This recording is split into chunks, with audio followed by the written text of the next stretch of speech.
Alhamdulillah Rabbil Alamin. Wassalatu wassalamu asrofil anbiya'i wal mursalin. Wa ala alihi wa sahbihi ajma'in amma ba'du. Asyhadu an la ilaha illallah wahdahu la syarikalah. Wa asyhadu anna Muhammadan abduhu wa rasuluh. Allahumma sholli ala Muhammad wa ala ali Muhammad. La haula wa la quwata illa billahil aladzim. Qala ta'ala fi kitabil karim. A'udzu billahi minasyaitonir rajim. Bismillahirrahmanirrahim.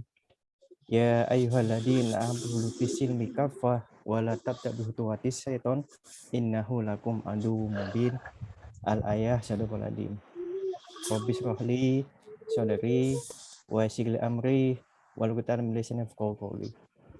Alhamdulillah wa syukurillah, malam hari ini yang saya hormati pembicara kita, alhamdulillah Ustadz Anin Armas dan juga Ustadz Fuad serta para bapak-bapak sekalian. Kita panjatkan rasa syukur nikmat kita pagi hari ini, kita diberikan nikmat sehat.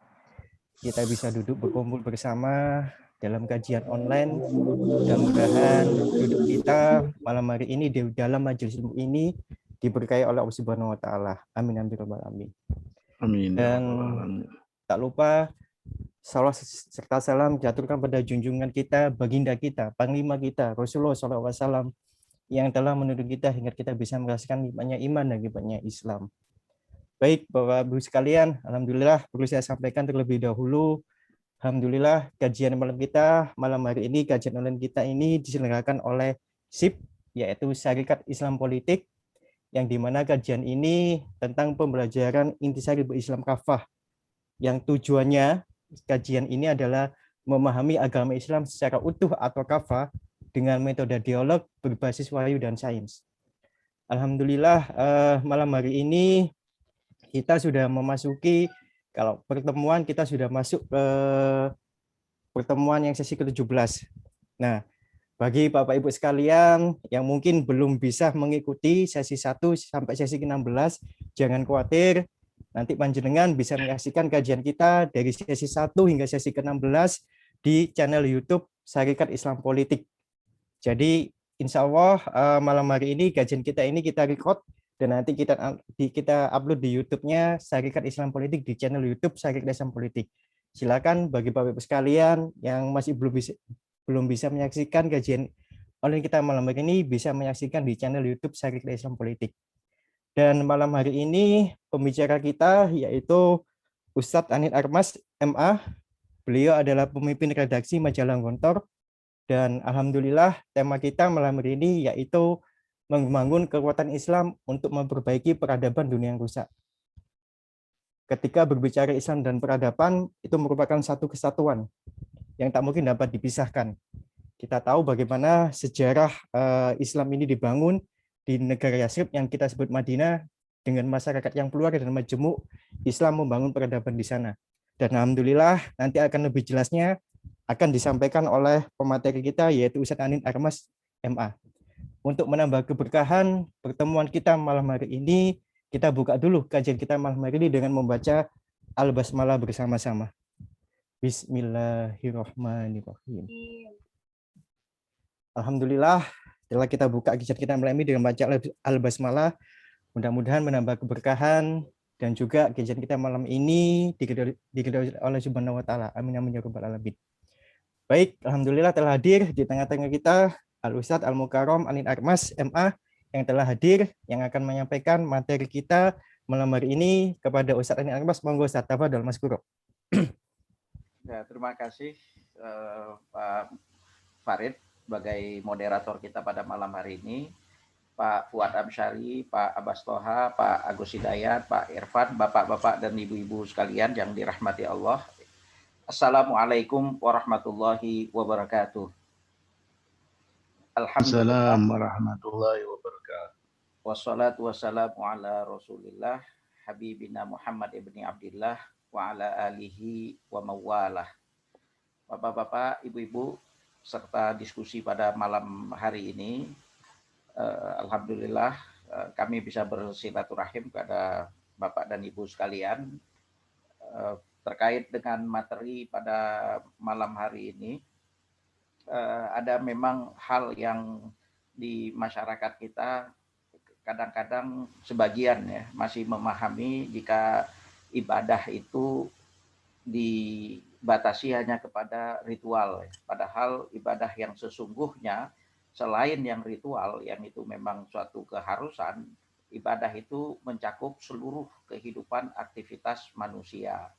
Jadi ketika Allah berfirman di dalam surat Az-Zariyat ayat 56, wa ma khalaqul jinna wal insa illa liya'budun, kami hanya menciptakan jin dan manusia untuk beribadah.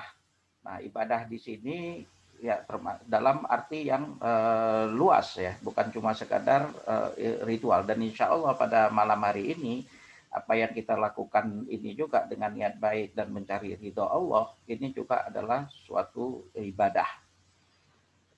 Kemudian yang menjadi persoalan sekarang adalah ketika tadi dibatasi kepada ritual, padahal sebenarnya Islam itu dia sekaligus mencakup peradaban. Begitu juga kepada etimologi din, agama dalam bahasa Arab itu adalah din. Akar kata dari din dengan akar kata dari peradaban dalam bahasa Arab itu ada dua. Satu hadharah, satu tamaddun. Akar kata tamaddun itu juga sama dengan akar kata din. Yang di sini menunjukkan bahwasanya din dan tamaddun, agama dan peradaban, khususnya Islam ya, karena agama yang lain bisa tidak seperti begitu. Tapi kalau di dalam Islam kita berbicara tentang peradaban, kita juga sekaligus harus menghadirkan Islam dalam konteks peradaban tersebut. Bukan dibatasi, karena sekarang banyak sekali pembatasan-pembatasan. Kekuasaan Tuhan dipasung, dibatasin, dikurangin, kemudian Islam itu dihadirkan hanya pada waktu-waktu tertentu saja dan di tempat-tempat tertentu saja seperti di masjid dan di musola, padahal tidak seperti begitu. Dalam segala proses kehidupan kita, Islam itu harus ditampilkan. Dan ini yang menjadi tantangan karena keadaan sekarang ini tidak seperti begitu. Sistem pendidikan, sistem politik, sistem ekonomi, dan lain sebagainya memisahkan seakan-akan Islam itu dibatasi kepada ritual dan selain itu tidak. Nah, ini sebagai dasar dan sangat penting karena memang itulah tantangan kita. Nah, kekuatan Islam itu yang menjadi diferensiasi kepada yang lain, salah satunya adalah dalam konteks peradaban itu. Karena Islam itu perlu tampil di dalam konteks peradaban sebagai agama yang universal. Sebagaimana Allah berfirman di dalam surat Al-Anbiya ayat 107, wa ma arsalnaka illa rahmatan lil alamin. Kami hanya mengutusmu hanya sebagai rahmat kepada semesta alam. Bukan partikular kepada satu kelompok, satu bangsa tertentu, bukan hanya kepada bangsa Arab, bahkan bukan hanya kepada apa yang tampak, karena alamin ini adalah dia jamak dari jamak, plural of plurals, itu jamul awalim, yang itu adalah jamak daripada alam. Alam itu artinya adalah kullu syai'in ma siwallah, segala sesuatu selain Allah.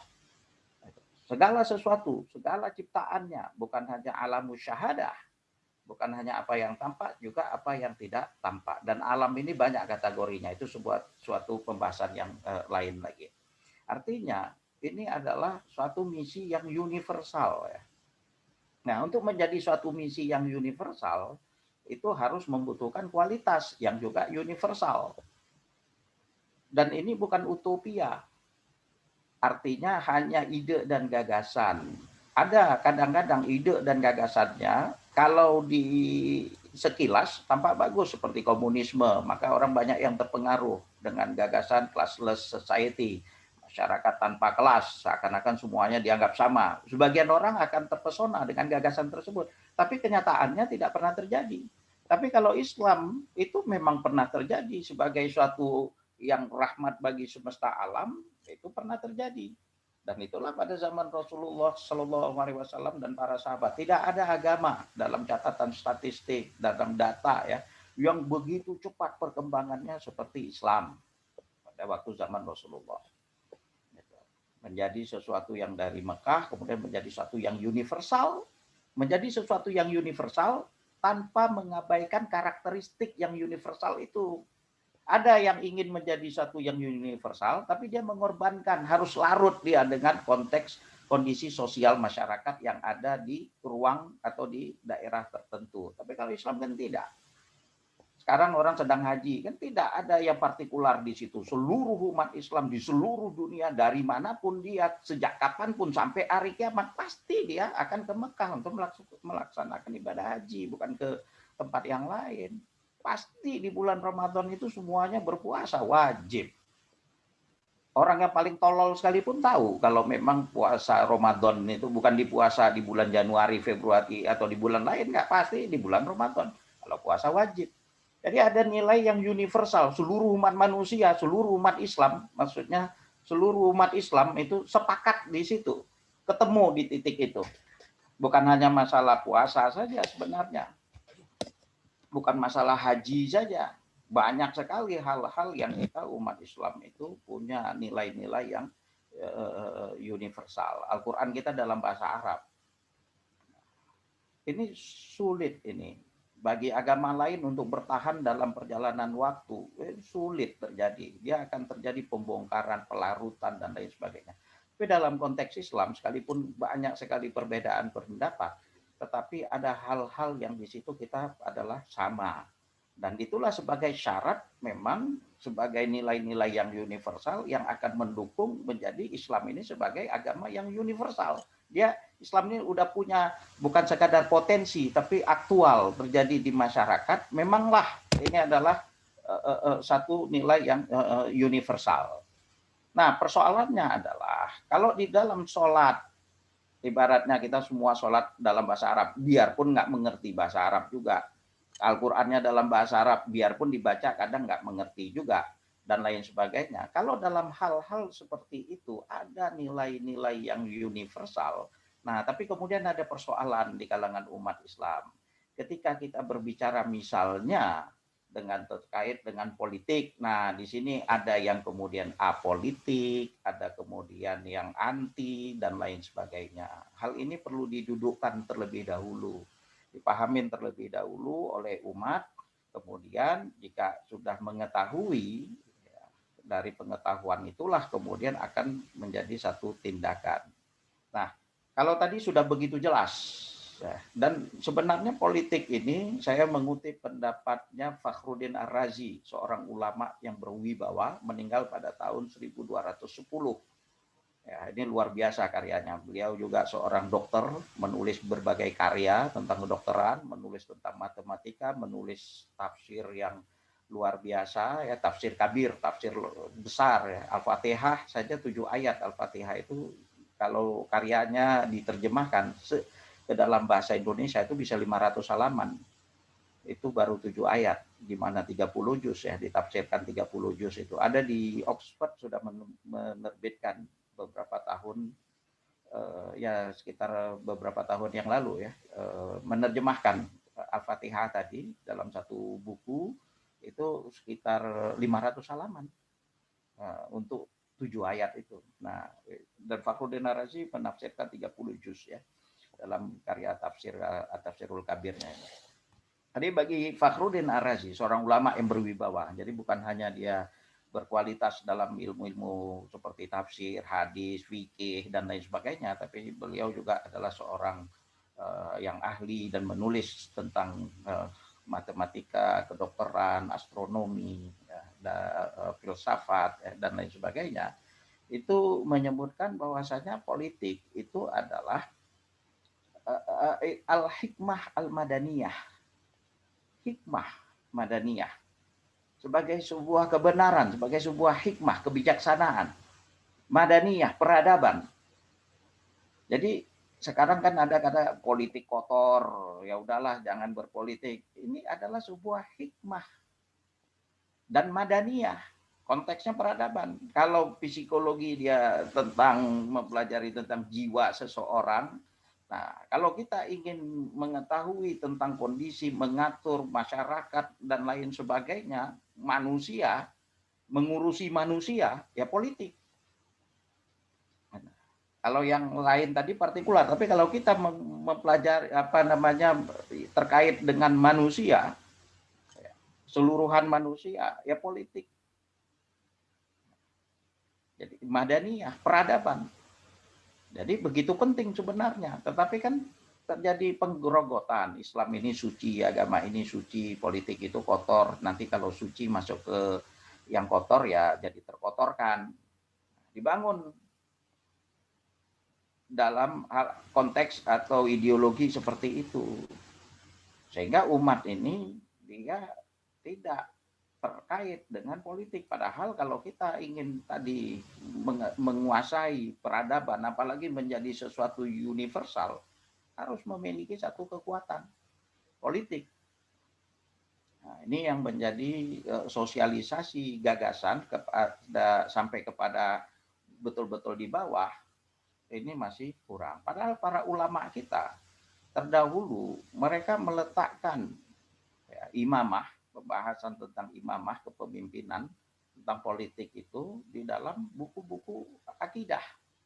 Biarpun babnya itu di belakang menurut akidah Ahlus Sunnah wal Jamaah ya, Imam Ghazali, Fakhruddin Ar-Razi, Al-Juwaini dan lain sebagainya. Kalau kita lihat buku-buku para ulama kita terdahulu, mereka meletakkannya di dalam buku akidah, tapi bab pembahasannya adalah di belakang. Ini ada dua berarti. Pertama dalam buku akidah. Kalau buku akidah yang pertama ada dua pendekatan. Pertama biasanya berbicara langsung tentang Allah. Nah, itu satu pendekatan. Yang kedua, pendekatan baru seperti Fakhruddin Ar-Razi, dia akan memulai buku akidahnya dengan ilmu. Karena untuk mengetahui Allah dan ciptaannya, perlu terlebih dahulu mengetahui tentang itu adalah ilmu. Nah, ini apa yang sudah diwariskan oleh para ulama kita terdahulu. Nah, padahal pembahasan tentang ini kan sebenarnya di dalam fikih dan idenya, tapi diletak di dalam akidah, biarpun itu adalah di belakang. Kenapa? Karena kalau tanpa ada kekuatan politik seperti kata Imam Al-Ghazali itu, maka apa yang akidah tadi itu bisa hilang, bisa rusak.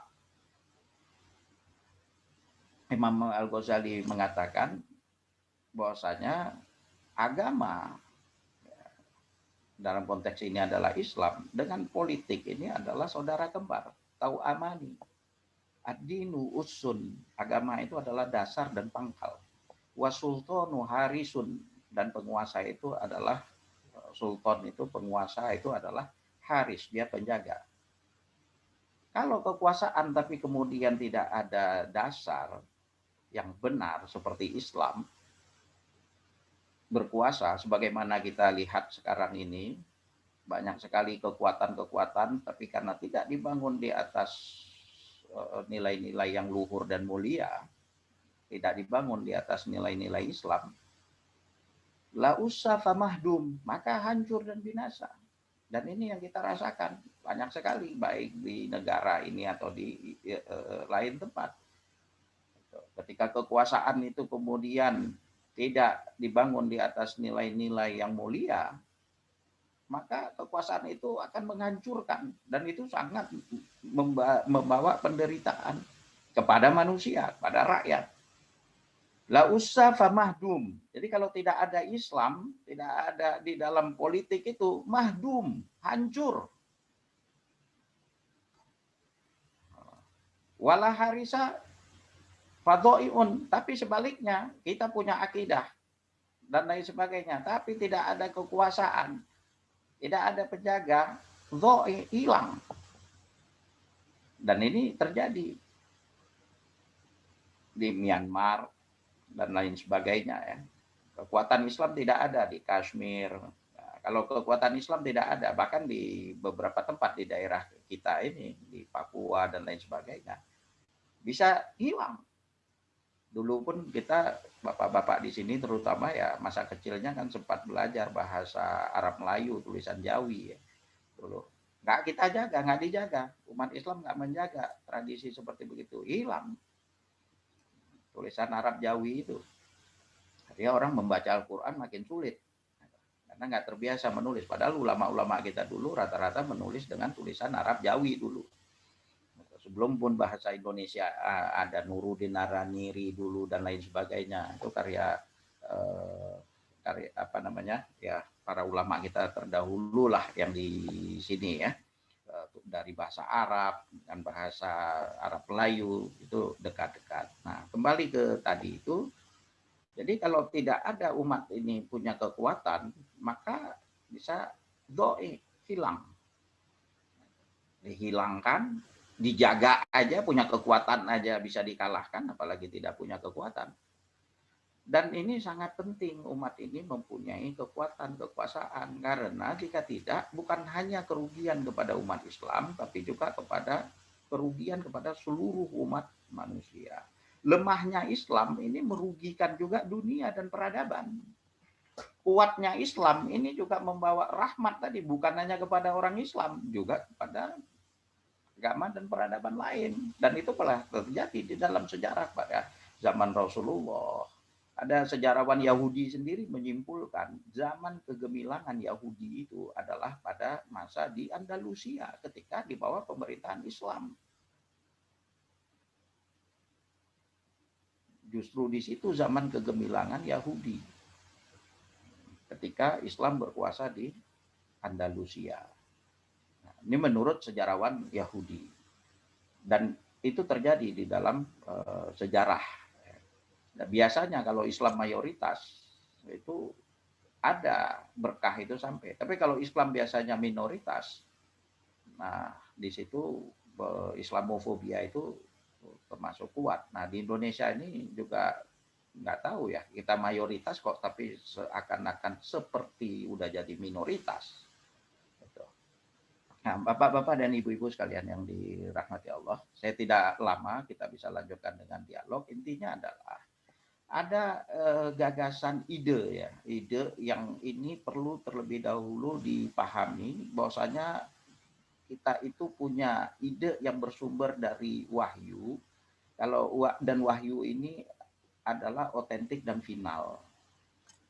Otentik karena bersumber dari Allah dan Rasulullah Shallallahu Alaihi Wasallam. Dan final, nggak bisa kita ubah tadi Ramadan itu, puasa itu janganlah di bulan Ramadan, haji Covid kayak begini, udahlah di manalah kita cari gitu, jangan lagi pergi ke sana, nah, dan lain sebagainya. Nggak final. Nah, tapi bukan hanya final dalam masalah-masalah seperti ritual, sebenarnya ada juga hal-hal yang itu adalah final bagi kita di dalam memandang kehidupan. Tuhan itu pasti ada, itu final. Seperti apa dan lain sebagainya itu persoalan lain, tapi itu alam ini ada alam kehidupan lagi setelah dunia yang fana ini, itu final, itu nggak akan tergantikan. Hubungan Islam dengan politik final, sesungguhnya ini final juga, tapi karena kuatnya berbagai tantangan, gagasan dan lain sebagainya, sehingga dianggap ini adalah sesuatu yang kita wacanakan, masih diskusikan. Tidak. Para ulama kita semuanya menyatakan itu adalah penting. Biarpun itu adalah far'un ya, menurut Imam Ghazali dan lain-lain sebagainya, itu adalah furu' di dalam akidah. Tapi tanpa itu semua ini tidak akan bisa terwujudkan. Tanpa ada kekuasaan, maka akidah yang tadi itu sulit untuk menjadi satu yang bisa diwujudkan. Akan terjadi kerusakan dan lain sebagainya. Jadi itu adalah sesuatu yang penting dan itu adalah ibadah. Jadi kalau orang di dalam paradigma yang benar, ketika dia berpolitik, dia sedang melakukan satu ibadah. Karena ibadah tidak hanya dibatasi kepada satu yang sosial. Nah, gagasan yang seperti ini satu masih kurang pada level masyarakat yang sampai di bawah ya, karena menganggap ibadah itu sebatas kepada yang ritual. Kemudian konsep dalam Islam itu adalah suatu kekuatan tersendiri karena berdasarkan kepada wahyu. Jadi kekuasaan itu juga sesungguhnya adalah untuk cari ridho Allah, untuk menyebarkan masolih, menolak mafsadat, untuk kemaslahatan manusia, untuk menghindari berbagai kerusakan. Karena bisa kekuasaan itu diraih untuk merusak justru. Untuk karena kepentingan pribadinya, KKN-nya, dan lain sebagainya. Tapi kalau dalam Islam, kekuasaan itu justru diraih untuk sesuatu yang menebarkan kemuliaan. Nah, tapi kan ini tidak. Biasanya jangka pendek saja kekuasaan itu ya untuk dapat jabatan, bagi-bagi, dan lain sebagainya. Bukan untuk sesuatu diletakkan dalam konteks ibadah. Nah, ini yang juga menjadi pembeda.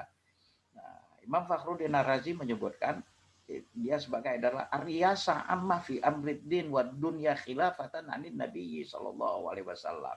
Jadi kepemimpinan yang umum, riyasa amma fi amriddin wa dunya, dalam urusan dunia, dalam urusan agama dan dunia. Jadi politik ini bukan cuma sekadar urusan dunia, membangun infrastruktur dan lain sebagainya, itu pun gagal. Bukan hanya sebatas itu, tapi kalau bagi seorang muslim itu adalah fi amrid din juga, dalam urusan agama, karena hidup ini adalah fana, sebagai penghambaan kepada Allah, bukan pada makhluk, pada yang lain. Dan ini perlu satu kekuatan, karena manusia akan terjerumuskan, tersesatkan dengan kekuasaan. Dan ini yang terjadi, banyak sekali yang sudah terjerumus dalam kehinaan, kesusahan, dan lain sebagainya. Karena kekuatan politik itu bukan untuk sesuatu yang luhur, yang mulia. Nah, kalau dalam konteks Islam harusnya itu adalah sesuatu yang mulia. Jadi Bapak dan Ibu sekalian, yang intinya yang bisa saya sampaikan pada kesempatan yang singkat ini, mari kita lanjutkan dengan dialog, bahwasanya Islam punya konsep-konsep kunci yang penting, punya gagasan-gagasan fundamental yang penting, yang itu bersumber daripada wahyu, bukan budaya, bukan buatan manusia yang memang Allah dan Rasul-Nya tinggalkan, turunkan, dan itu akan membawa kepada kebaikan. Nah, konsep-konsep inilah yang juga menjadi agenda kepada perjuangan, menjadi sesuatu yang perlu disebarkan, diajarkan. Nah, apa itu? Nah, itu satu persoalan lagi tersendiri, pembahasan tersendiri lagi. Tapi intinya adalah ada hal-hal yang menjadi pembeda ketika kita melihat alam ini, melihat kehidupan ini. Kita melihat seorang muslim harusnya melihat politik itu tidak perlu alergi, karena ada yang alergi. Ya memang banyak juga sih oknum-oknum politikus muslim yang membuat orang menjadi trauma. Begitu. Itu satu persoalan, tapi bukan kepada politiknya, tapi kepada oknumnya, kepada partainya, kepada kegagalan individunya, pada pemimpinnya, dan lain sebagainya. Tapi bukan kepada konsepnya, karena memang sudah itu inherent di dalam peradaban kita, di dalam sejarah, ya, dalam tradisi para ulama kita, di dalam Al-Quran dan Hadis, ibaratnya ngatur untuk diri sendiri dengan itu aja ada aturannya, apalagi untuk masyarakat, untuk peradaban dan lain sebagainya. Nah, jadi pastilah tentu ada, dan di dalam sejarah, jadi itu adalah badihiyat lah, sudah sesuatu yang aksiomatik, yang nggak perlu lagi pun bahkan dibuktikan, karena udah terbukti dengan sendirinya. Jadi nggak perlu pun dibahas, karena udah terlalu jelas. Kalau dibahas malah seperti ya, bisa begitulah. Ibaratnya kedekatan tadi itu, kalau Imam Ghazali tadi menyebutkan sebagai saudara kembar ya, ibaratnya memang nggak terpisah ya. Jadi begitu saja yang bisa saya sampaikan. Bisa kita lanjutkan dengan diskusi bersama Pak Farid ya. Terima kasih Pak. Baik, alhamdulillah, matur nuwun Ustadz Anin Armas atas penjelasannya, pemaparannya malam hari ini. Baik, mungkin sedikit saya ringkas dari yang disampaikan oleh Ustadz Anin Armas, bahwa mengacu di surat Al-Anbiya ayat 107 mengatakan bahwa arsalnaka ila rahmatan lil alamin, bahwa Islam itu universal, bukan hanya Islam rahmatan lil muslimin, tapi Islam rahmatan lil alamin, yang dimana menyeluruh, bukan Islam yang partikular, tapi memang Islam universal, bukan hanya terkait ritual ibadah saja, tapi berpolitik itu adalah ibadah. Dimana tadi dikatakan di salah satu tadi Ustadz Admin mengatakan, yang mengatakan bahwa politik tanpa Islam itu akan mahdu mancur, akan doi hilang. Nah, bagaimana nanti di sini gagasan kita yang bersumber pada wahyu terkait kita berpolitik itu sudah diatur. Nah, malam hari ini kita akan coba gali lebih dalam lagi tentang gagasan-gagasan yang bersumber dari wahyu tersebut dengan dialog kita. Karena kajian malam kita malam hari ini bukan hanya dari satu sumber, tapi kita lebih proaktif.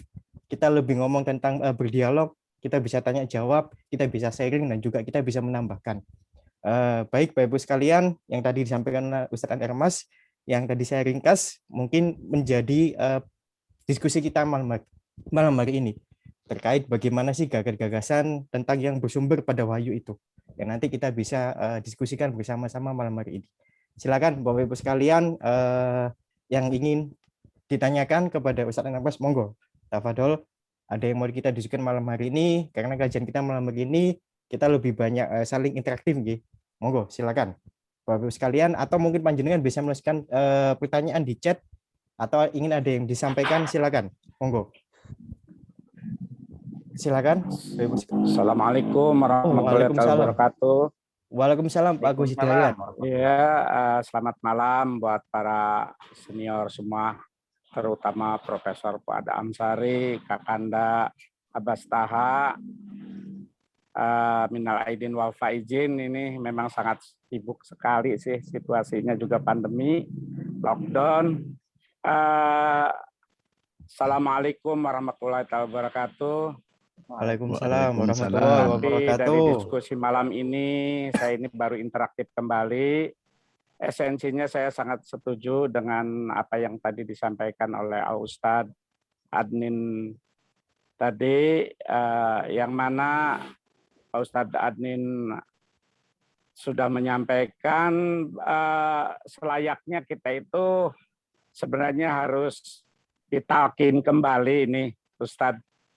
Kenapa saya katakan harus ditalkin kembali? Karena pada dasarnya kita itu mentalkin itu pada saat menjelang sakaratul maut.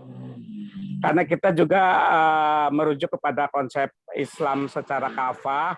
Ini dengan sendirinya kita harus hakul yakin mengakui dengan adanya Allah seyakin-yakinnya mutlak. Artinya dalam hal ini membentuk satu proses pembentukan akidah akhlak. Karena kita di sini berbicara peradaban. Peradaban di sini otomatis dengan situasi perpolitikan kita ini sudah carut marut ya, karena memang terbukti keberhasilan umat Islam di partai politik di Indonesia itu hanya kisaran 30%. Padahal mayoritas umat Islam itu di atas 80% logikanya. Kenapa ini terjadi? Ini harus kita cari problem solving-nya. Bagaimana? Pertama adalah kita juga harus mengembalikan jati diri kita secara kapas sebagai umat Islam. Pertama kita harus meyakini dengan seyakin-yakinnya bahwa Allah itu ada, Allah itu maha kaya, bahwa Allah itu maha segala-galanya sebagai penguasa dunia, alam dunia, dan akhirat. Yang kedua, pokok persoalannya kita ini, umat Islam ini terlalu dikondisikan kepada proses permasalahan secara makro. Sementara di mikro ini sangat urgent sekali. Kenapa kita di sini perlu mengembalikan konsep peradaban? Karena memang masyarakat di Indonesia pada umumnya sudah dalam posisi miskin, pengangguran, dan lemah iman Islam. Tentunya esensi yang harus kita gali ini adalah potensinya, karena pendidikan kita itu akan parsial. Peradaban ini harus memfasilitasi kemampuan dari masing-masing individu umat Islam itu disesuaikan dengan basic disiplin ilmunya. Nah ini kadang-kadang kita juga terlalu egois. Kita juga merasa profesional dan sangat profesional. Padahal di tingkat mikro, itu di tingkat grassroots, ini masyarakat itu dalam posisi kesulitan. Yang terutama adalah bagaimana kita menjembatani agar perekonomian umat Islam di tingkat grassroots itu mampu bisa dengan standar yang layak dan rasional. Nah ini bagaimana kepada para profesional dan petinggi-petinggi daripada tokoh-tokoh umat Islam yang berada di Indonesia, yang merupakan tokoh nasional, bagaimana kita mencari solusi yang terbaik untuk bisa mengentaskan kemiskinan dalam situasi pandemik saat ini. Barangkali itu aja karena waktu yang sangat singkat dan terbatas. Saya akhiri, mohon maaf. Billahi taufiq wal hidayah. Wassalamualaikum warahmatullahi wabarakatuh. Waalaikumsalam warahmatullahi wabarakatuh. Baik, terima kasih Pak Agus Hidayat tadi menyampaikan kita umat Islam ini harus perlu ditalkin lagi ya, bukan hanya ketika waktu najak sakaratul maut, tapi bagaimana kita harus ditalkin lagi, mengingatkan bahwa keesaan Allah. Dan tadi saya tangkap Bapak Agus Hidayat ya, bagaimana sih kita lebih ngomong diskusi ya tentang gagasan-gagasan ya, apalagi di tingkat grassroots umat Islam ini masih lemah ya. Mungkin itu yang bisa saya tangkap dari perkataan Pak Agus Hidayat. Monggo, mungkin ada yang mau disampaikan lagi, silakan sebelum nanti ada tanggapan. Oh, silakan Pak Nur Syamsi Hadis, monggo Pak Nur Syamsi. Assalamualaikum warahmatullahi wabarakatuh. Waalaikumsalam warahmatullahi wabarakatuh. Ustadz Adnin, Ustadz Farid, Pak Prof Fuad, dan bapak-bapak, ibu-ibu yang sama-sama dimuliakan oleh Allah Subhanahu wa taala. Mudah-mudahan kita semua sehat selalu. Amin. Amin, amin. Kalau peradaban Islam dimaknai dengan manifestasi iman dalam semua dimensi kehidupan umat manusia, sangat menarik apa yang disampaikan Profesor Daniel pada pekan yang lalu, bahwa ada dua instrumen utama yang harus kita perhatikan, yakni pendidikan keluarga dan pendidikan formal, ya. Dan ini sangat terkait dengan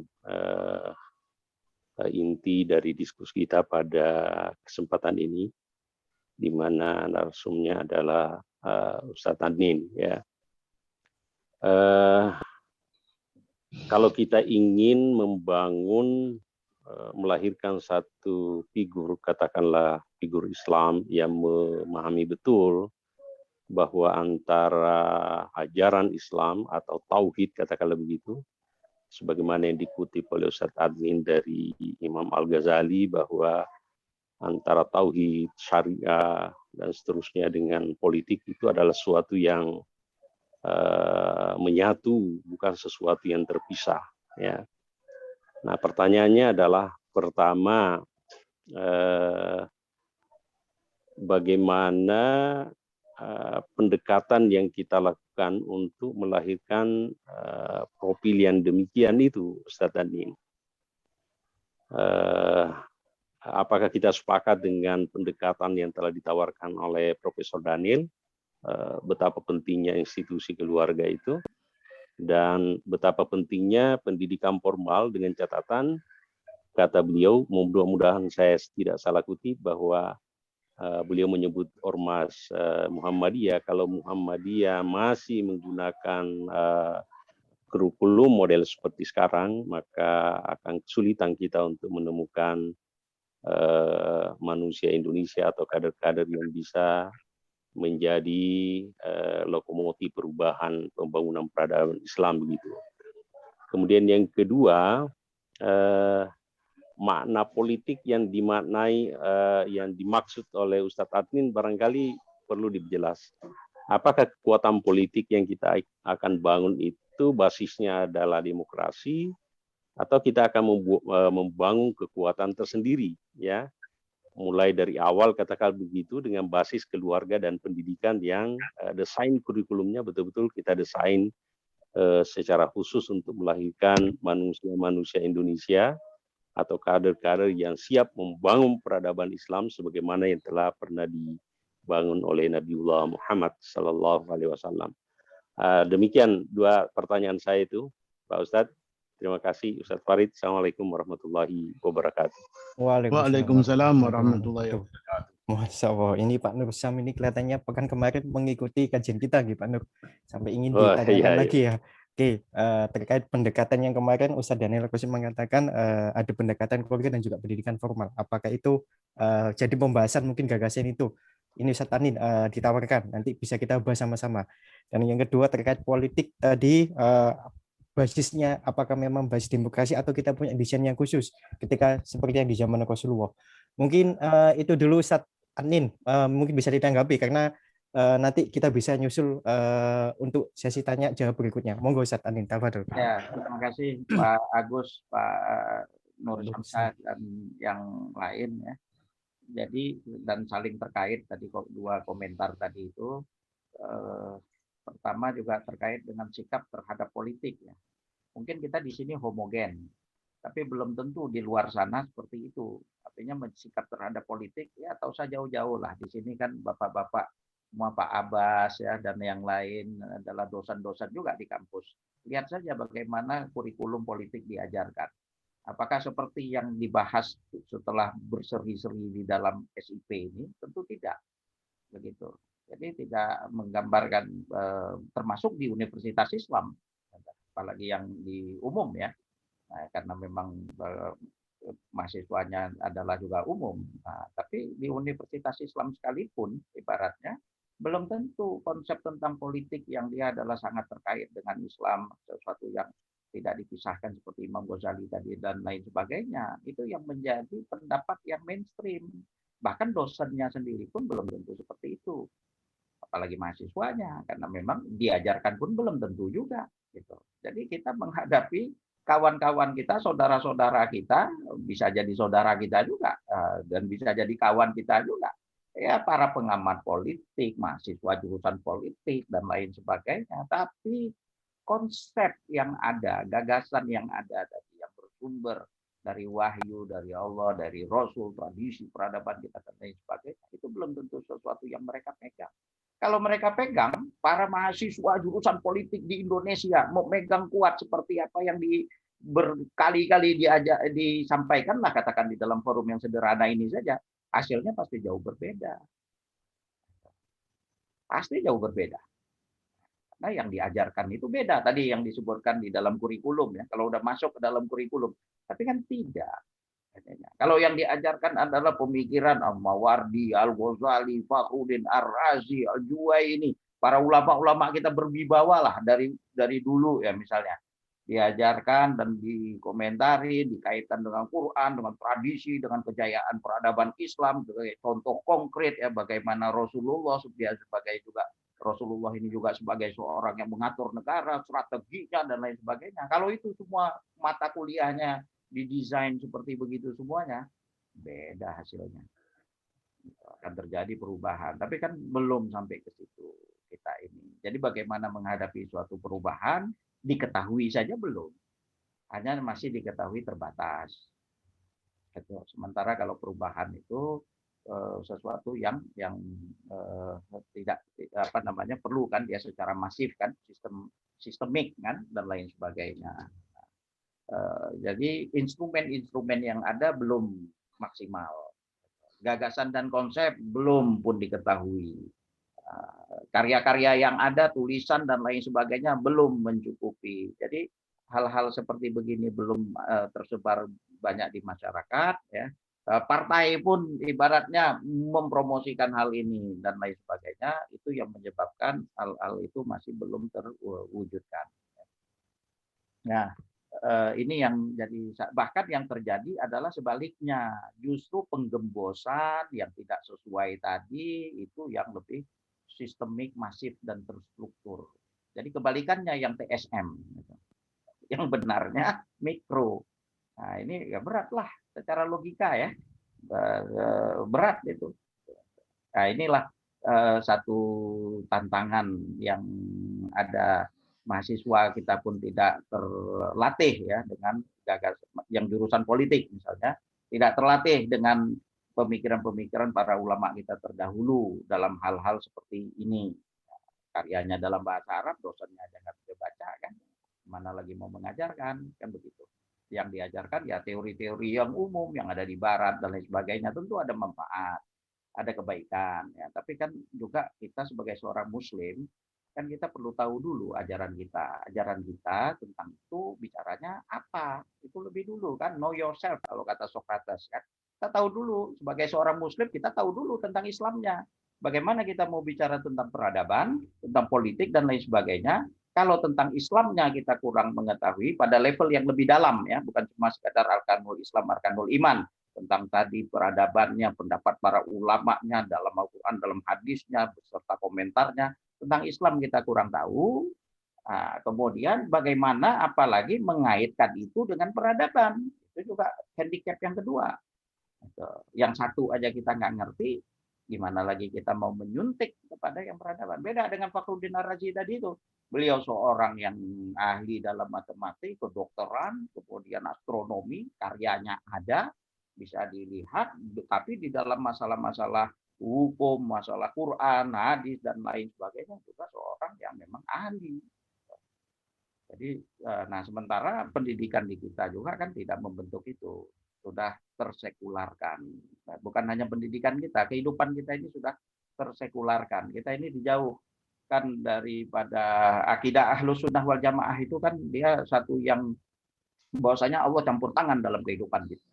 Itu tidak terpisah kan, bukan hanya urusan rezeki, ajal dan jodoh di tangan Tuhan. Biasanya kan begitu masyarakat, udahlah jodoh di tangan Tuhan, rezeki di tangan Tuhan, dan ajal di tangan Tuhan. Bukan. Zoom sekarang ini pun bisa terwujudkan dan saya bisa duduk di sini pun itu tidak lepas daripada anugerahnya. Ya, begitu juga kita bisa berkenalan. Nah itu, tapi itu pembahasan yang tersendiri. Jadi begitu Pak Nur Syamsah, Pak Agus ya, kita punya perbedaan di dalam konsep-konsep yang ada yang bersumber daripada wahyu tadi itu. Nah ini yang perlu dan sangat baik ya daripada keluarga, dan memang kalau tradisi para ulama kita dulu kan begitu, talaqal ulum an abihi nasya'a fi baiti ilmin, itu biasa artinya dia mendapat ilmunya dari ayahnya dulu, dari rumahnya dulu gitu. Nasya'a, dia berkembang, dia tumbuh berkembang fi baiti ilmin, di rumah ilmu. Jadi rumah itu bukan cuma sekedar tempat tinggal, tapi di situlah tempat pendidikan, fi baiti ilmin. Nah, dari Imam Syafi'i yatim sejak kecil, tapi dia menjadi hebat karena ibunya. Bukan ibunya ilmuwan, tapi memang seorang ibu yang bisa mengasuh anak. Imam Bukhari, ayah dan ibunya. Imam Fakhruddin Ar-Razi, ayahnya, yang juga seorang ulama pada waktu itu. Jadi ada saham awal. Dan pengusaha kan biasanya begitu juga. Biasanya dia keturunannya udah ada dulu, dia kaya ya karena bapaknya juga kan begitu. Nah, tapi kalau di kita kadang-kadang rumah ini udah masuk lah mungkin TV, sinetron dan lain sebagainya, itu lebih mengisi keluarga ketimbang pengaruh orang tuanya. Bisa bapak dan ibunya mungkin tokoh, tapi bisa juga pengaruh sinetron lebih kokoh daripada kedua orang tuanya. Nah ini persoalan tersendiri dalam keluarga kita. Nah, di dalam pendidikan formal juga nggak didapat. Jadi hanya secara angka saja. Kita tadi angkanya mayoritas, tapi kalau secara kualitas sepertinya sudah minoritas. Kalau gagasan yang seperti begini kita bicara, ini gagasan minoritas sudah bukan gagasan mainstream ini. Nah, jadi yang benar ini udah jadi minoritas. Nah, ini dampak daripada lemahnya kekuasaan Islam. Kalau dulu pada zaman para ulama, pada zaman Imam Ghazali kita berbicara, ini gagasan mainstream, biasa. Justru kalau nggak bicara seperti begini, aneh. Itu dulu. Kalau sekarang kita bicara begini, mungkin mahasiswa dengan dosennya juga, yang juga politik juga nganggap itu aneh. Nah, itu politik identitas, nah, itu SARA itu, nah, itu benar itu teokrasi itu, dan lain sebagainya lah. Nah, ini jadi masalah. Cuma ini kan panjang ya, persoalan yang panjang dan memerlukan juga dulu zaman, waktu yang panjang juga kan. Kita kadang-kadang instan pengennya partai, udah begini-begini ya, kita pengen yang instan-instan itu. Tapi untuk membangun itu sebenarnya juga memerlukan waktu. Belum tentu ya, misalnya para politikus muslim mengetahui apakah sudah membaca karya-karya para ulama kita di dalam bidang politik, mengetahui sejarah mendalam ya, kehebatan konsep konsep yang ada dulu beserta praktek yang ada pada siroh nabinya misalnya betul-betul, atau sirohnya para penguasa Muslim lah, baik itu Sultan Muhammad Fatih, Salahuddin Al-Ayyubi, Tariq bin Ziyad. Ini 3 tokoh yang mampu menaklukkan Barat ya. Kita kan kadang-kadang agak minder nih, 3 ini bisa mampu menaklukkan Barat pada zamannya. Apakah biografi mereka, bagaimana strategi mereka, ini diketahui oleh para politikus Muslim? Saya pikir kan tidak. Jadi kita masih bicara ya dapat kursi, dapat ya begitu, yang masih wacananya seperti itu, belum wacana-wacana seperti yang lebih mendalam ya, seperti Imam Ghazali, bagaimana membangun kekuatan seperti itu, ya, jihadun nafs ya, dan lain sebagainya. Itu Pak, masih panjang memang perjalanan yang ada. Baik ya, alhamdulillah, terima kasih Ustadz Adnan. Tadi penjelasannya memang tantangan kita berat Bapak Ibu sekalian ke depan. Ya, tadi yang saya Mas Ranat, apakah mahasiswanya dulu harus mengetahui konsep bagaimana sih kita berislam itu, sedangkan dosennya sendiri masih belum tahu. Nah, memang banyak sekali tadi yang ditawarkan oleh pendekatan dari keluarga, pendidikan formal, memang bagus, dan itu tidak butuh waktu yang panjang, tidak instan. Dan di chat ini Ustadz Adnin ada yang bertanya Ustadz Adnin ya, saya bacakan terlebih dahulu sebentar. Dari Pak Ervan ya, beliau menanyakan bagaimana menyatukan partai yang berbasis Islam, sebab sekarang ini kok terpecah-pecah hingga menjadi seperti buih di lautan, padahal kita mayoritas. Sebab untuk merebut kekuasaan kita harus mempunyai partai seperti Masumi yang dulu. Mungkin ini lebih ngomong ke Harako sebuah partai. Ustadz Adnin, monggo mungkin bisa ditanggapi terlebih dahulu Ustadz Adnin, monggo. Ya, terima kasih Pak Ervan ya.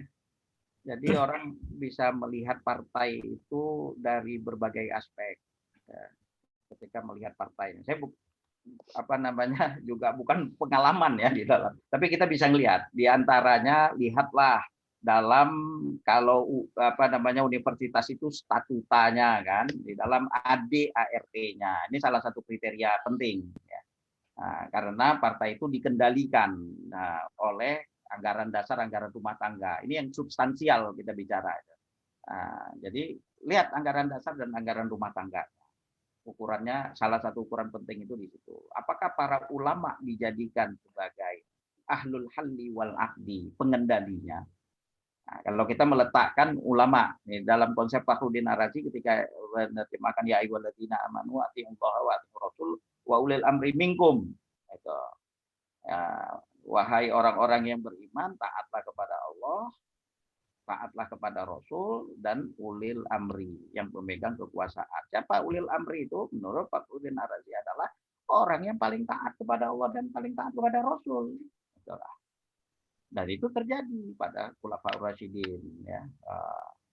Paling taat kepada Allah dan paling taat kepada Rasul, itulah yang idealnya. Nah, sekarang lihat di partai ini, kita lihat dulu, kalau saya lihat yang kalau kata dunia Plato itu, jangan lihat yang penampilan, apalagi kalau politikus ini. Biasa penampilan itu mengagumkan. Kata-kata itu memang nggak dibayar kan, ngomong kan nggak bayar gitu ya. Jadi ya pokoknya apalagi kalau musim kampanye udah seperti malaikat semua itu, semua bicara berbuih-buih gitu. Tapi lihat lihat track record-nya. Kalau partai itu lihat dulu, buka ADART-nya. Nah, kita kan udah nggak buka literasi itu. Pokoknya lihat partai ya, lihat ketuanya saja yang dilihatnya.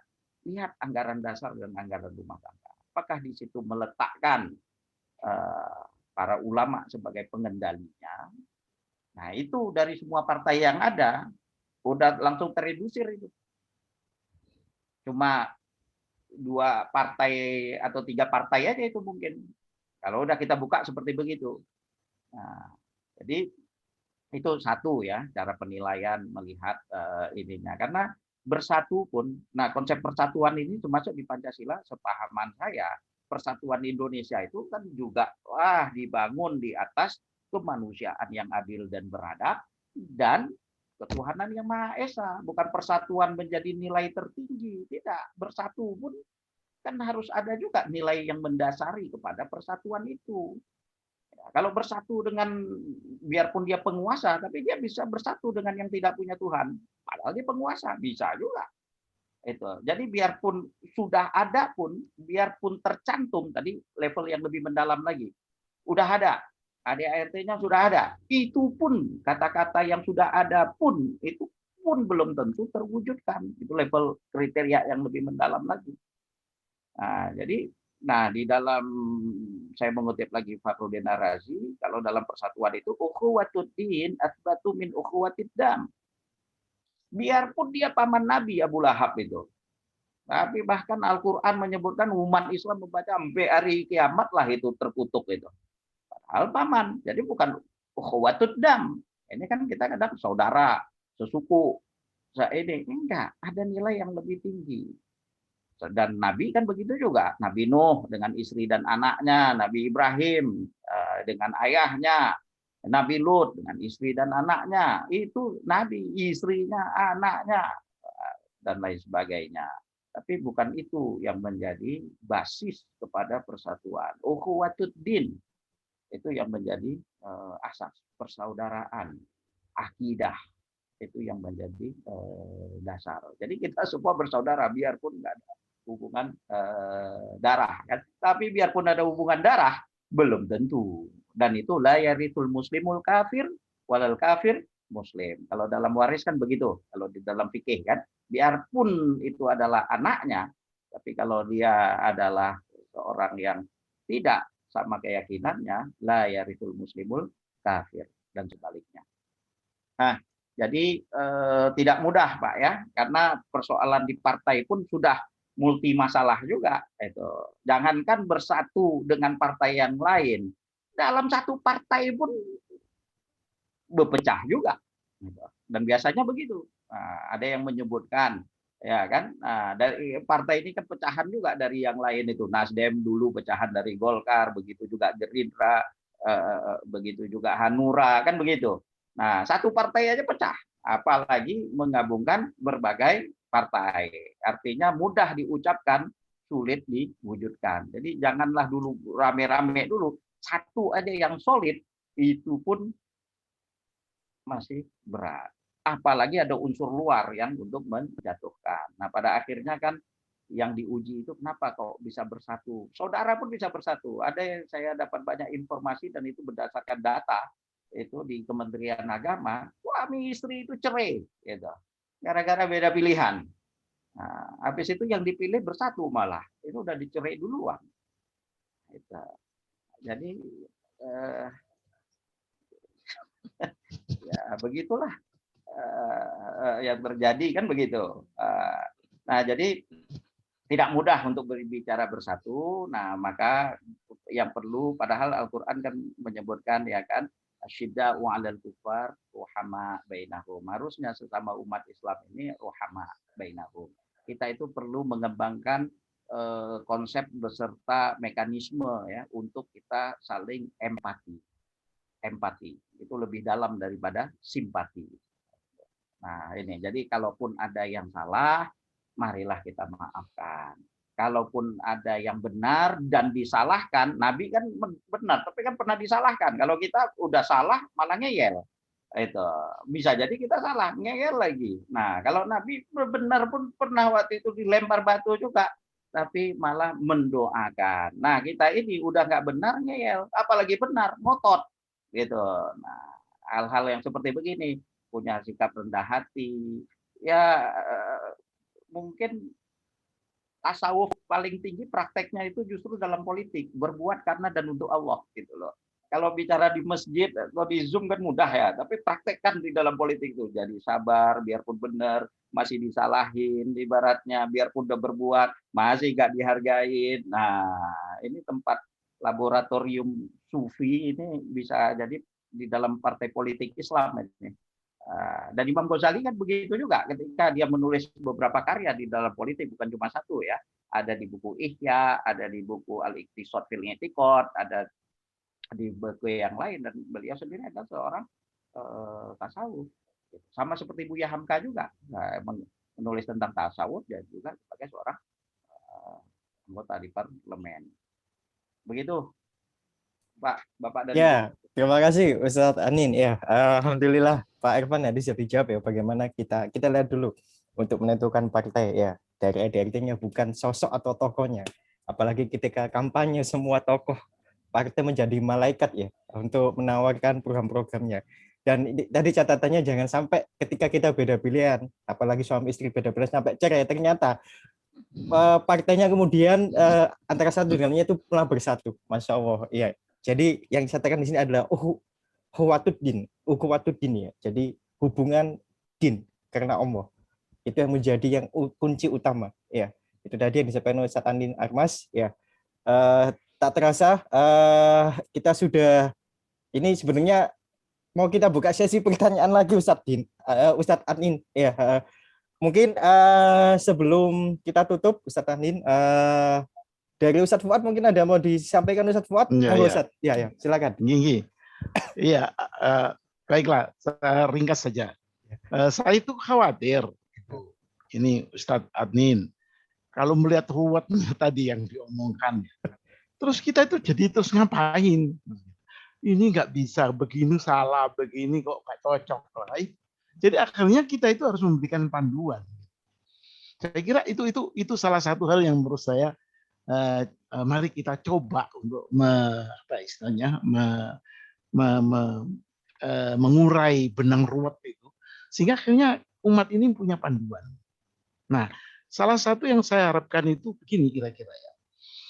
Suatu hasil itu mesti ada yang membuat dia menjadi hasil itu. Itu kekuatan namanya. Jadi kalau kita bicara tentang kekuatan Islam untuk bisa memperbaiki peradaban, ya, maka bentuk kekuatan Islam yang bagaimana yang bisa kemudian berhasil memperbaiki peradaban yang rusak. Kalau itu bisa ketemu, rasanya kemudian kita bisa menggiring umat Islam itu ke arah itu. Dan saya kira itu merupakan kunci. Kalau tadi dicontohkan Rasulullah yang menjadi teladan, mulai dari nol, kemudian di Mekah dikuyau-kuyau, ujungnya beliau menjadi kepala negara, kemudian bisa membuat satu peradaban yang sangat berbeda dengan peradaban Persia sama peradaban Romawi. Jadi kita itu harus bergerak seperti itu kira-kira. Kekuatan apa yang kita perlukan untuk bisa menjadi berhasil membuat peradaban baru? Saya sendiri berpikir begini, tadi sudah alhamdulillah diomongkan oleh Pak Irfan mengenai partai politik. Kita straight to the point saja.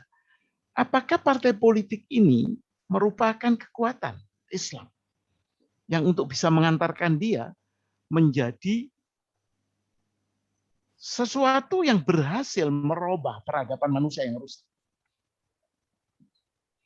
Apakah partai? Apakah individu yang tadi disampaikan oleh Pak Nur Sam? Karena berangkat dari yang pidatonya Pak Insinyur Daniel pada Sabtu yang lalu melalui pendidikan. Jadi ini kunci. Saya lebih cenderung mengatakan bahwa kekuatan yang diperlukan untuk melakukan perubahan di dalam masyarakat harus kekuatan sosial. Bahwa kekuatan sosial itu dibangun oleh sebuah mekanisme yang dimulai dengan kepemimpinan dan seterusnya, itu adalah satu proses menurut saya. Jadi untuk bisa menjadi pemenang di dalam perebutan antara peradaban yang rusak dan peradaban yang bagus ini. Dan supaya peradaban yang bagus itu menang, mesti harus ada kekuatan politik. Apakah kekuatan ormas bisa enggak? Nah, itu menurut saya merupakan menjadi sebuah mekanisme proses. Apa yang harus dibangun di dalam umat Islam ini supaya dia bisa berhasil merombak peradaban yang rusak menjadi peradaban yang Saya melihat Rasulullah itu di dalam Al-Quran menunjukkan bahwa prosesnya kita lihat. Ya. Kalau dari orang ke orang sampai di Mekah 13 tahun, itu belum merubah peradaban. Baru setelah di Medina, setelah Rasulullah membangun kekuatan politik Islam yang dikenal dengan Hizbullah, partai Islam, baru dia bisa menjadi pemegang kekuasaan formal negara. Baru kemudian negara itu yang bisa membangun peradaban internasional, mewarnai peradaban internasional.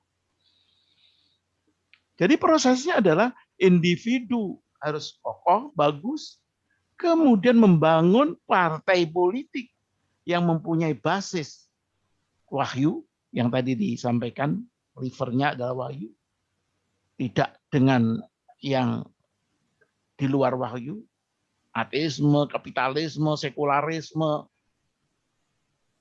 Kekuatan politik itulah yang kemudian membuat sebuah negara itu bervisi Islam. Nah, negara yang mempunyai visi Islam itulah yang bisa kemudian meneruskan peradaban. Madinah lah yang mempunyai kemampuan untuk merubah peradaban dunia. Kita lihat aja lah, Amerika membuat peradaban dunia berubah. Sekarang Cina membuat peradaban dunia berubah. Jadi negara ini ternyata kata kunci untuk bisa membawa peradaban itu ke dunia. Tanpa didukung kekuatan negara, nggak mungkin suatu peradaban itu bisa survive atau bisa menyebar. Jadi urutannya adalah kemudian jelas. Dari individu ke kekuatan politik, ke suatu negeri yang mempunyai visi peradaban tertentu, nah baru dari negeri itulah menyebar ke secara internasional. Kita lihat itu Amerika, kita lihat itu Cina, kita lihat itu Rusia, dan lain-lain itu saya kira sama. Mungkin kalau itu kita bisa fokuskan dan kita bisa simpulkan, maka umat Islam digiring ke sana. Jadi kalau belajar di sekolah, bahkan belajar di pondok, itu tidak hanya belajar tentang ritual individual personal. Sudah diajari dia untuk mempunyai orientasi, harus mempunyai kekuatan politik, solid Islam. Setelah mempunyai kekuatan politik, solid Islam, harus mempunyai kemampuan untuk menjadi pemimpin formal di suatu negeri yang plural. Nah, dari situ kemudian, baru dia kemudian menyebar ke tempat lain. Nah, jadilah dia peradaban dunia yang mulia. Bebas dari eksploitasi, bebas dari penjajahan, bebas dari kerusakan akhlak. Saya kira itu mungkin Ustaz Adnin bisa memberikan solusi untuk keruwetan yang tadi. Saya kira tadi itu ruwet sekali, sepertinya wah itu kita nggak bisa apa-apa ini kalau begini ceritanya. Nah, saya kira itu mungkin Ustaz Adnin bisa memberikan positioning ya, di mana arahnya ini. Terima kasih, minta maaf ini. Ya. Terima kasih Pak Fuad ya. Dan kita pun beberapa tahun yang lalu pernah terjadi ya, terwujudkan. Tahun 2016 tanggal 2 Desember. Jutaan umat itu berhimpun pada satu waktu ya, pada tanggal 2 itu, jutaan. Itu sesuatu yang sangat luar biasa.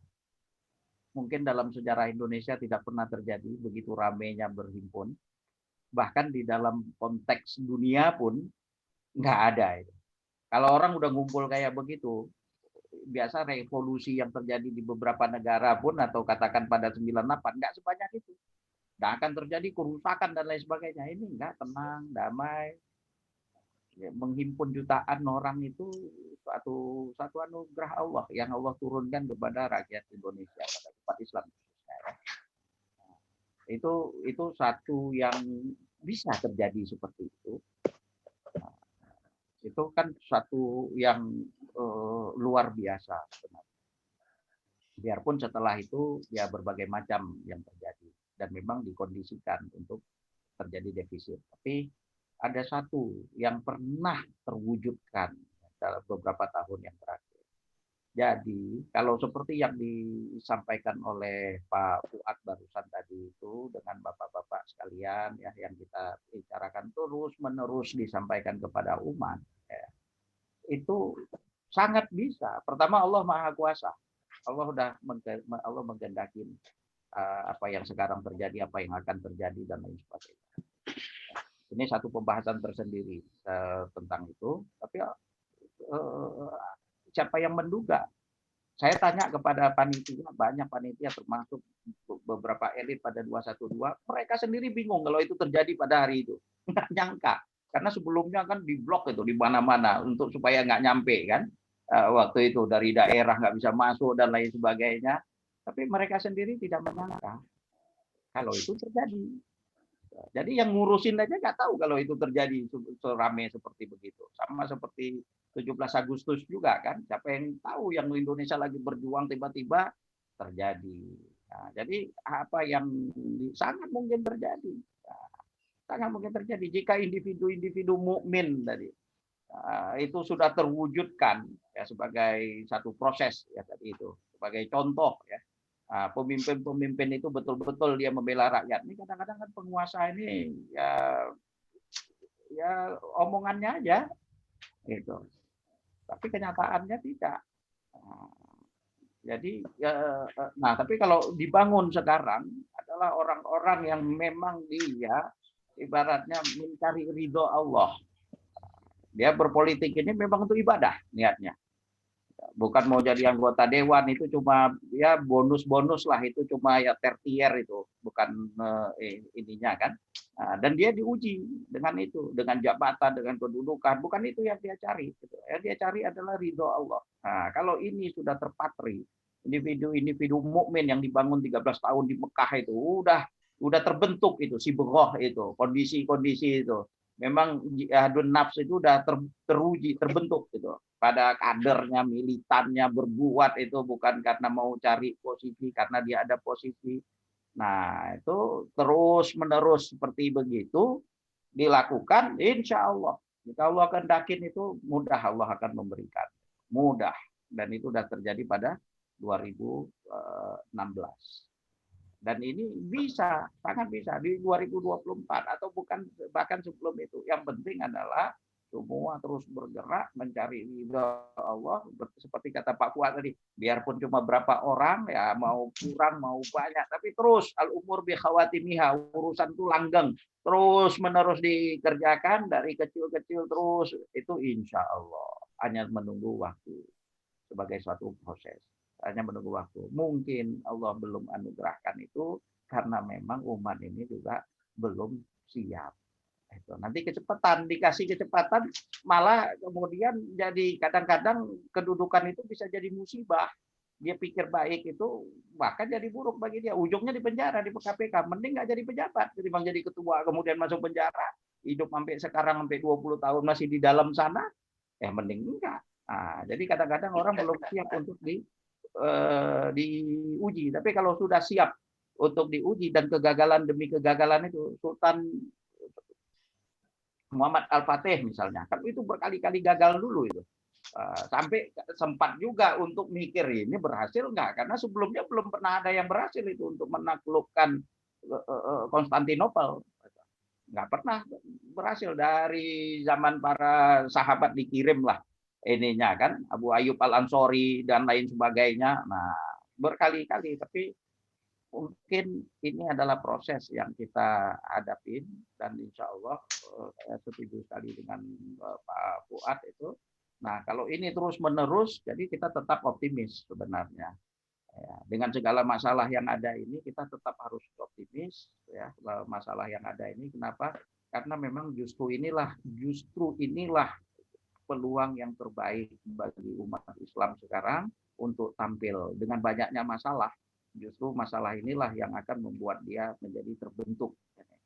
Jadi politikus-politikus yang yang sebagaimana zaman dulu kan terbentuknya mereka itu karena penjajahan dan lain sebagainya. Nah, kalau tokoh-tokoh kemudian ini kita lagi banyak masalah, tapi kalau memang dia adalah seorang punya kualitas, disinilah akan lahir, justru dengan banyak masalah inilah akan melahir politikus-politikus ulung ya sebenarnya.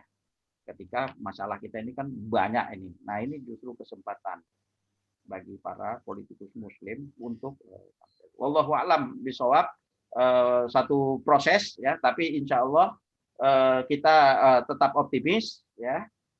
Kenapa? Karena memang ini justru sebagai satu lahan dakwah yang perlu diatasi, bukan justru ngambil sikap pasif kan.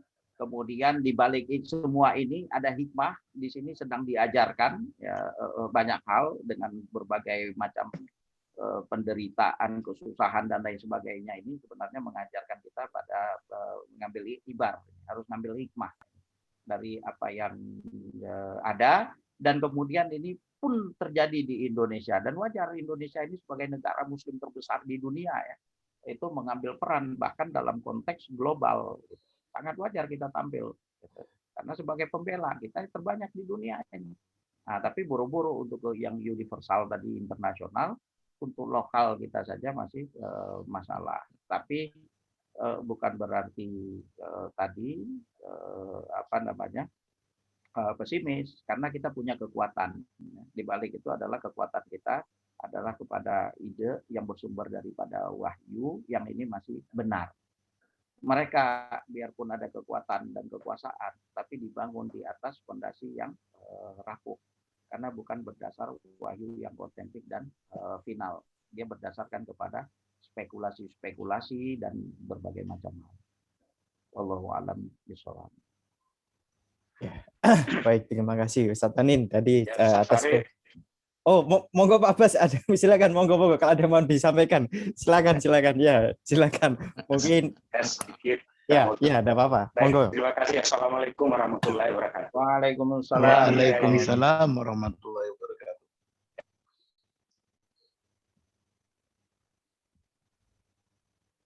Pak Abbas. Dari paparan Ustaz Amin, kemudian dari Pak Coach. Saya ingin menyampaikan satu model yang pernah saya alami dari kecil sampai saya terjun ke dalam kegiatan kemasyarakatan, yaitu model pendidikan. Jadi dulu alumni dari Mesir itu mereka setelah kembali ke Indonesia, yang mereka adalah anggota Perpindom waktu itu di Mesir, Al-Azhar, ya. Jadi mereka membangun sekolah. Jadi misalnya ada yang membangun sekolah dan membangun ormas, Al-Ittihadiyah misalnya di Medan. Itu di tahun 34, alumni dari Al-Azhar. Kemudian di Sumatera Barat ada 3 yang membangun, itu dari Prof. Mahmud Yunus, kemudian Training College yang kebetulan dibangun oleh ayah saya. Itu tahun 35. Nah, bagaimana model mereka? Jadi adalah mereka membuat pendidikan, melahirkan individu-individu untuk menjadi pemimpin, dibekali dengan apa yang telah dikemukakan oleh Ustadz Amin tadi, bekal-bekal yang kuat daripada tokoh-tokoh legendaris daripada umat Islam tadi. Kemudian mereka tampil menjadi tokoh-tokoh dan menjadi agen perubahan. Jadi dari Al-Ittihadiyah itu muncul 4 orang ya menjadi tokoh nasional. Kemudian dari Training College itu muncul 2 orang menteri, kemudian 2 orang sebagai rektor, salah satunya rektor Universitas Syariah yaitu Dr. Andes Nurul Huda yang juga anggota DPA. Kemudian duduk sebagai pimpinan partai.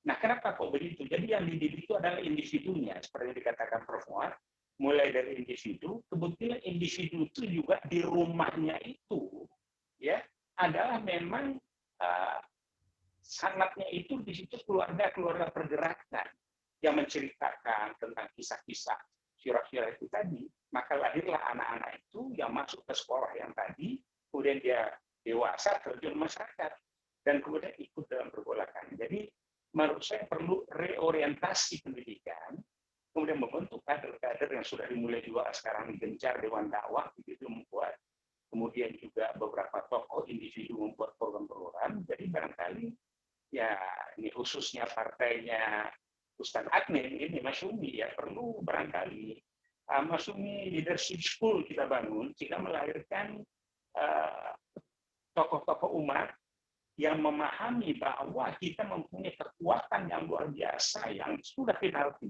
yaitu adanya wahyu dan sunnah dari Rasul yang menjadi pegangan kita dan finalti dan kita berubah. Itu satu kekuatan yang kita dimiliki yang lain. Nah kemudian kita ada yaitu melakukan kaderisasi sedemikian rupa sehingga apa yang dikatakan Prof. Fuad tadi mulai dari individu tumbuh berkembang menjadi komunitas menjadi ini lokal regional dan akhirnya mendunia. Nah insya Allah menurut saya yakin bahwa memang Islam ini akan nanti muncul dari timur. Jadi dari timur itu dari Indonesia, di mana dulu untuk di Asia Tenggara ini kan ada 9 ya sultan-sultan Islam itu ya termasuk Myanmarnya, termasuk Thailandnya, termasuk Campak di Filipina, Indonesianya dan sebagainya.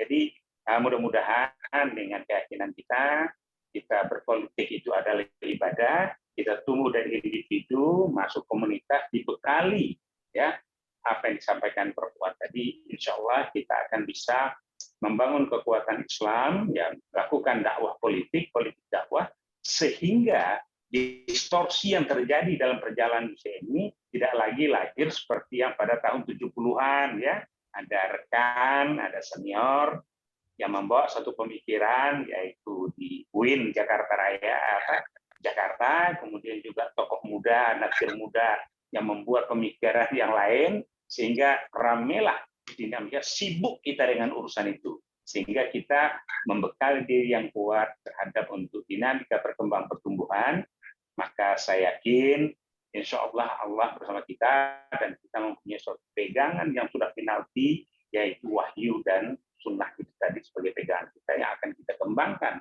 menjadi suatu peradaban dunia yang pernah ada di masyarakat madani ya, kemudian yang ada di Spanyol. Dan dari saya itu saja barangkali tambahan atau komentar atau apa istilahnya. Terima kasih. Wassalamualaikum warahmatullahi wabarakatuh. Waalaikumsalam warahmatullahi wabarakatuh. Terima kasih Pak Abbas tadi tambahannya. Panjenengan dimanakan salah satu pendekatannya adalah membangun individu dari lembaga pendidikan. Ya, mungkin salah satunya bagaimana Mas Umi punya leadership school nantinya. Ya, seperti itu. Baik, Bapak Ibu sekalian, alhamdulillah kajian malam online kita hari ini tak terasa di penghujung acara. Mungkin saya simpulkan yang tadi bagaimana sih gagasan ke depan untuk peradaban Muslim ini. Yang tadi sempat diringkas oleh Ustaz Fuad, kita bangun dari individu. Dari individu kemudian kita bangun dari politik kepemimpinan. Setelah itu dari kepemimpinan politik kita akan maju lagi ke dalam sebuah negara. Ketika sudah ngomong negara, maka itu akan membangun peradaban di seluruh dunia secara universal. Mudah-mudahan Ustadz Anin optimis ya. Tadi kita banyak masalah umat ini, tapi saya yakin dengan profesional itu kita akan menciptakan tokoh-tokoh yang ulung nanti ke depannya. Ya. Baik, Bapak Ibu sekalian, alhamdulillah tak terasa di penghujung acara. Insya Allah mungkin minggu depan kita akan bahas lagi ya, mungkin dengan tema yang sama atau berbeda. Insya Allah nanti nunggu info selanjutnya Bapak Ibu sekalian. Ya. Dan saya mohon izin dulu untuk kajian kita malam hari ini. Kita tutup dulu kajian kita dengan bacaan Alhamdulillah dan kita sempurnakan dengan doa kafaratul majelis. Alhamdulillahirrahmanirrahim. Subhanakallahumma wa astaghfiruka wa atubu. Baik, saya pamit dulu. Mohon pamit. Ihdinas siratal mustaqim. Akhirul kalam. Assalamualaikum warahmatullahi wabarakatuh. Waalaikumsalam warahmatullahi wabarakatuh. Alhamdulillah. Monggo.